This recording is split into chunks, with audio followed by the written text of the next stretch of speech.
24. Inhold up ang isang bangko sa Haro, Iloilo, aabot sa tinatayang 1.2 milyong piso. Ang natangay ng mga sospek na nakamotorsiklo lang. 2 empleyado lang daw ang nasa loob ng bangko na mangyaring hold-upan. Walang gwardyang nagbabantay sa mga oras na yon. Tinitignan din na anggulo ang tinatawag ng inside job dahil kalalabas lang ng pera sa vault nang sumakay ang mga sospek. Patuloy ngayon ang pagtugis sa mga sospek. Nagsagawa po ng tinatawag na earthquake and fire drill sa iba't ibang panig na bansa. Bilang paghahanda po yan sakali magkaroon ng malakas na lindol. Ang tumutok ay si Claire Delfin.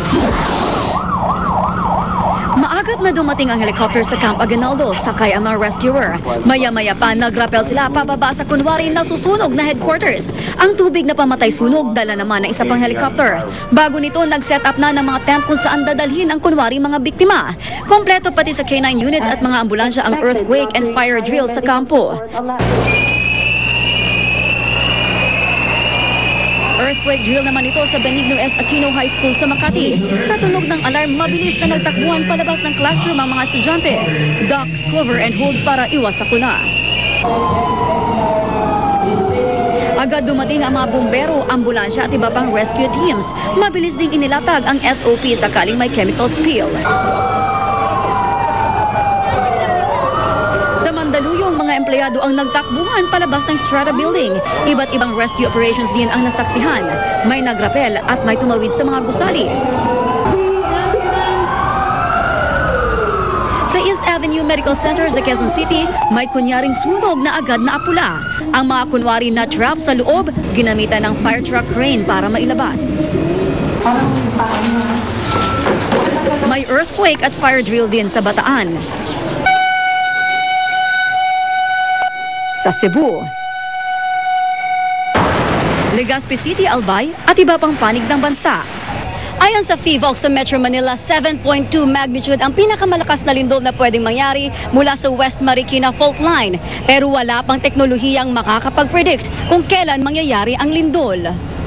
Sa pag-aaral ng NDCC sa ganito kalakas na lindol, pinangangambang may 30,000 mamatay, 400,000 maaaring masugatan, 2 milyong posibleng mawala ng tirahan at posibleng 500 sunog. Itong malaking earthquake, medyo palagay ko kailangan pa nating patuloy na pagsasanay at paggawa ng coordination dahil hindi pa talaga tayo nakakaranas ng isang malaking earthquake na itong ina-anticipate natin. Sa mga drill na ito, natuturuan daw ang mga tao kung ano ang gagawin kapag may lindol. Tumakbo at magpunta agad sa open area at pinakamahalaga, huwag mag-panic. Pwedeng hindi bumagsak ang building pero may mahuhulog. At pwede rin magkaroon ng sakuna habang nag-evacuate dahil sa panic. Claire Delfin, Nakatutok, 24 Oras. Ilang grupo ang nagtangkang makalapit sa bahay ni President-elect Noynoy Aquino para idulog ang kanilang mga reklamo. Isa sa mga hiling, pigilan daw sana ni Aquino ang napipintong pagtaas ng toll sa South Luzon Expressway. Nakatutok si Lea Alves. Hindi na nakalapit sa bahay ni President-elect Noynoy Aquino sa Times Street ang mga nagpoprotestang miyembro ng transport group na Piston. Ayon sa mga pulis, utos ito ng kanilang superiors. Nakipagpaliwanagan na rin sa mga rallyista ang isa sa mga staff ni Aquino. Private property po kasi ito di ba? Siyempre may mga kapitbahay po si Presidente. Iba't ipanood namin sa TV, yung mga estudyante, yung mga teacher, nakapunta naman sila. Bakit kami hindi pwede mga driver? Pwede naman yung magpa-schedule Di ba? Sabihin nyo sa mga yan, nakaschedule na sila? Nakaschedule nila. Hindi po! Hindi naman nagkatensyon. Ipinaabot na lang nila ang liham para sa President-elect. Hiling ng Piston, pigilan ang pagpapatupad ng halos 300% toll hike sa South Luzon Expressway at imbestigahan ng anilay overpricing ng umunoy kartel ng malalaking kumpanya ng langis. Kahapon, nagsabi ng President-elect na iuutos niya sa DPWH at Toll Regulatory Board na pag-aralan ang napipintong toll hike. Pero pag nagkakaroon ka ng increase ng 2.5 times, according to the papers, of 250%, one has to wonder, bakit gano'n ang increase? Kulang ba yung rate na binigay to begin with that will justify massive changes? Ang mga pamilya naman ng tinaguriang Morong 43, naghati din ng sulat para kay Aquino. Apila nila, bilisan ng bagong administrasyon ang resolusyon sa kaso. Humingi po kami ng tulong para sa pagpalayas sa mga 43 health workers. Sumadya rin sa Aquino residence ang isang kinatawan ng West Triangle Homeowners Association 2. Sa tingin nila, mas maganda raw kung mananatili sa Times Street si Aquino. Secured yung village sa amin dahil nandito yung PSG. The security, yung mga petty crimes mawawala rito. Guardyado na ng PSG ang bahay ni Aquino, pati mga pagkain kahit pagaling sa mga kakilala, SOP na i-check muna bago ipasok. May food tester din. Maghapong nasa loob lang ng bahay si Aquino. Dumating kinahaponan ang ilan sa kanyang staff at si Manolo Quezon na miyembro ng kanyang inaugural team. Samantala, may ipinamimigay na simpleng souvenir si President-elect Aquino sa mga bumibisita sa kanya. Kabilang na ang foreign dignitaries. Isang manyika, nakadilaw, nakasalamin at nakalaban sign. Ito rin ang ipinamigay ni Aquino noong Pasko sa kanyang mga inaanak. Lay Alves, Nakatutok, 24 Oras. Pag sinabi mo kasing reporter, somebody who can... Hindi na itutuloy ng mga opisyal ng barangay sa Mandaluyong ang reklamo laban sa entertainment editor at columnist na si Joey Sarmiento. Si Sarmiento ay inaresto matapos paratangang nakipagtalik umano sa isang babae sa loob ng kanyang kotse noong gabi ng June 18. Mariin itong itinanggi ni Sarmiento. Ngayong iniatras na ang reklamo, tumangging magkomento ang mga tanod at piskal. Balak naman magsampa ng civil case si Sarmiento sa mga umaresto sa kanya dahil daw sa illegal detention. Hihingi rin daw siya ng danyo sa sinapit niya.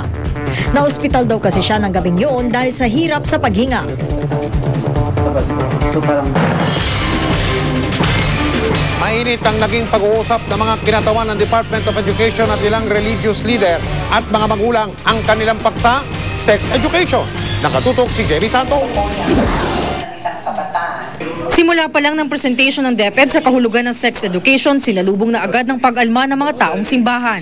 Siguro kung ang ating presentation ito, salita sexual education, human development, o education of human development. Sa akin, lagyan mo lang ng and spiritual. I-underline mo.